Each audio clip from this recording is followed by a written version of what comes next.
بسم الله الرحمن الرحيم. يا عابس أجننت؟ قال حب الحسين أجنني. ما صحت هذه العبارة؟ هل بالفعل قيل لعابس وقال؟ يعني ما صحت إطلاق هذه العبارة أو نقل هذه العبارات على المنابر. كل هذا سنتعرف عليه في هذا المقطع أخواني، فقط تابعوا إلى نهاية المطاف، لأنه في بداية المطاف سأذكر هذه العبارات في أي كتب وردت، ثم أرد على من رفض هذه العبارات حتى وإن وردت في هذه الكتب، ثم بعد ذلك نخرج بنتيجة: هل تصح؟ لا تصح؟ يصح إطلاقها؟ ذكرها؟ لا يصح. أخواني، بداية إذا وقفنا على هذه العبارات التي ذكرها في كتاب تذكرة الشهداء مقتل الإمام الحسين لآية الله الشيخ حبيب الله الكاشاني في صفحة 191 في المجلس السابع في شهادة جملة من أصحابه، يقول: قال الراوي، يعني الربيع: كان بيني وبين عابس صداقة. طبعا الربيع كان يعني في الصف المعادي للحسين وأصحابه، لكن كانت له صداقة قديمة، يعني كانت له معرفة قديمة بعابس، وإن كان الآن هو عدو لدود له، إذ أنه وقف مع الحسين فوقف ضده خاصمه. زين، يقول: كان بيني وبين عابس صداقة، قلت: يا عابس، أما تتحاذر تخوض بحر الحرب مكشوف الرأس؟ عندما رأى عابس قادما إليهم وهو مكشوف الرأس، ألقى درعه، ألقى كل شيء، قال له: يعني أما تتحاذر تخوض بحر الحرب مكشوف الرأس؟ قال عابس: ما مضمونه؟ يعني مضمون الترجمة أخواني، لأنه كما تعلمون كتاب تذكرة الشهداء كتاب باللغة الفارسية ترجم إلى اللغة العربية. زين، يقول عابس: ما أصاب المحب في طريق حبيبه سهل، أتخوفني بالموت وأنا غريق بحر الحب الحسيني؟ فهذه العبارات التي نقلها يعني بنفس المضمون، قريبة من تلك العبارة التي يذكرها غير حبيب الله الشاكر. إذا جينا إلى كتاب مع الحسين في نهضته لأسد حيدر في صفحة 222، يقول الربيع الهمداني وهو خصم لعابس وعدو لدود كما قلنا، يقول: لما رأيت عابسا مقبلا عرفته، لأنه كانت له صداقة قديمة قبل أن يقفوا في هذا الموقف، قبل أن يقف عابس مع الحسين عليه السلام، وقبل أن يكون عدوا له، كانت له معرفة، يعني صداقة، كلام بينهم سابق. يقول: عرفته وكنت قد شاهدته في المغازي والحروب، وكان أشجع الناس، فصحت: أيها الناس، هذا أسد الأسود، هذا ابن أبي شبيب الشاكري، لا يخرجن إليه أحد، فابتعد الناس عنه، إلى أن يقول: كان موقف عابس موقفا مشهودا، وهو رجل واحد يقف أمام جمع غفير، فلا يتسر أحد على الدنو منه، وحين رأى إحجامهم عن الدنو إليه احتقرهم واستهان بهم، فرمى المغفر وألقى الدرع، فقيل له. إذن هذه المقالة قيلت لعابس كما يذكرها، قيلت له: أجننت يا عابس؟ قال: حب الحسين أجنني. أيضا إذا جئنا إلى كتاب ثمرات الأعواد للهاشمي المجلد الأول صفحة 266، يقول: قال أي الراوي: فحملوا أصحاب الحسين حملة واحدة وجعلوا يقاتلون حتى اقتتلوا ساعة من النهار. قال الراوي: فقتل من أصحاب الحسين عليه السلام 50 رجلا. قال: ثم أمر أصحابه أن يحملوا على القوم واحدا بعد واحد، وكان الرجل منهم إذا أراد البراز يستأذن الحسين، إذا أراد أن يبارز استأذن الحسين عليه السلام فيأذن له، ثم يقول: السلام عليك يا أبا عبد الله، فيقول الحسين: وعليك السلام، ثم يحمل على القوم، حتى أن عابس ابن شبيب الشاكري لشوقه واشتياقه للقتل خرج من الخيام حاسرا وانحدر نحو القوم، فقيل له: عابس أجننت؟ قال: نعم، إن حب الحسين عليه السلام أجنني. كذلك إذا جينا أخواني إلى كتاب أدب الطاف للعلامة إجواز شبر في المجلد الثامن في صفحة 171، ينقل: قال أرباب المقاتل، يعني وقف على هذه العبارات، وقف على هذه الحادثة عند أرباب المقاتل. حتى وإن قلنا أن أرباب المقاتل يقصد بهم لا الذين رووا المقاتل يعني، وإنما الذين ينقلون المقاتل، فبكل تأكيد بكل حالة حتى هؤلاء الذين ينقلون المقاتل أنهم وقفوا على هذه الحادثة، لا أنهم سمعوها من البقالين، لا، علماء فضلاء خطباء وقفوا على تلك الحادثة ونقلوها بهذه الصياغة. يقول: قال أرباب المقاتل: وتقدم عابس للقتال بين يدي الحسين، وقال لمولاه إلى أن يقول، ثم مضى بالسيف مسلة نحو القوم، كانت ضربة في جبينه تلقاها في صفين، فطلب البراز، فقال ربيع ابن تميم: لما رأيته مقبلا عرفته وكنت قد شاهدته في المغازي والحروب، فقلت أيها الناس هذا أسد الأسود، إلى أن يقول فلما رأى ذلك ألقى درعه ومخفره فنودي أجننت يا عابس؟ قال حب الحسين أجنني. إخواني، البعض قال أن هذه الكتب كتب متأخرة لا كتب متقدمة، فمن أين نقلوا هذه العبارات وهذه الحادثة؟ نقول عزيزي، يعني ردا على هذا الكلام، كثير من الكتب إلى الآن أسيرة المكاتب، إلى الآن لم تحقق، إلى الآن لم تنقح، إلى الآن لا نعرف ما في تلك الكتب، إلى الآن ما خرجت في طور التحقيق والتدقيق، عبارة عن مخطوطات. فكثير من الأمور أصلا إلى الآن ما محققة، ما منقحة، ما خرجت إلينا. لعله هناك بعض المقاتل في تلك المخطوطات وقفوا عليها، شاهدوها في المخطوطات كذا، أو لعله بعض المقاتل أصلا ما وصلت إلينا، شاهدوها في بعض المقاتل. كثير من الكتب ما وصلت إلينا. على العموم يعني بكل تأكيد أنه لها أصل، نظروا إليها، نقلوها، قرأوها في تلك المقاتل. هذه نقطة.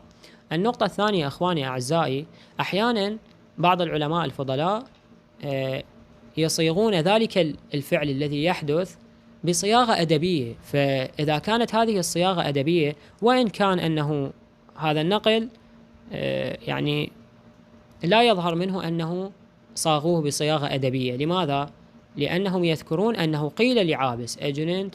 قال حب الحسين، يعني الحادثة وكأنها يعني لا يظهر منها أنها صيغت بصياغة أدبية، لأن الصياغة الأدبية يظهر أثرها عندما تصاغ. معلوم يعني أنها صياغة أدبية، لأنه وكأنه من حال عابس أنه ظهر بتلك الحالة، وكأنه جن، وكأنه رد عليهم بفعله فقال حب الحسين أجنني. يعني العبارات الأدبية التي تصاغ واضحة. لكن هذه العبارات التي نقلوها قيل له فقال والربيع وكانت له وقال كذا، فلا يظهر أنها صيغت بصياغة أدبية. لكن نحن نقول لو قلنا أنه ما وقفوا عليها ولا مصدر لها، فهل يصح للخطباء نقلها بهذه الطريقة؟ إذا قلنا أنها مجرد أنها صيغت بصياغة أدبية، نقول نعم لا ضير من نقلها. تقول لي صياغة أدبية ننقلها لا واقع لها؟ أقول لا، إذا لم يكن لها واقع فالصياغة الأدبية لا يصح نقلها. إذا هذه الصياغة الأدبية صيغت وكان لها واقع تاريخي، فما الضير إذا نقلت بهذه الصياغة؟ هذه الحادثة لها واقع تاريخي، فلو قلنا أن هذا المشهد وهذا الكلام صيغ بصياغة أدبية لواقع تاريخي، فلا ضير من نقل هذه الحادثة بهذه الصياغة بما أن لها واقع تاريخي. تقول لي أين الدليل على الواقع التاريخي؟ أقول مقتل أبي مخنف، بعد من أقدم المقاتل، حتى الطبري ينقل عنه أقدم المقاتل مقتل أبي مخنف. ماذا ينقل؟ ينقل عندما بارز عابس ماذا؟ ألقى درعه، ألقى مغفرته، خرج إليهم وشد عليهم، وشد على الناس. هذا الذي ينقله أبي مخنف، أن عابس ألقى درعه، ألقى ما كان عليه وبدأ يشد عليهم. فعندما ننظر إلى هذا الفعل أنه يلقي كل ما كان عليه،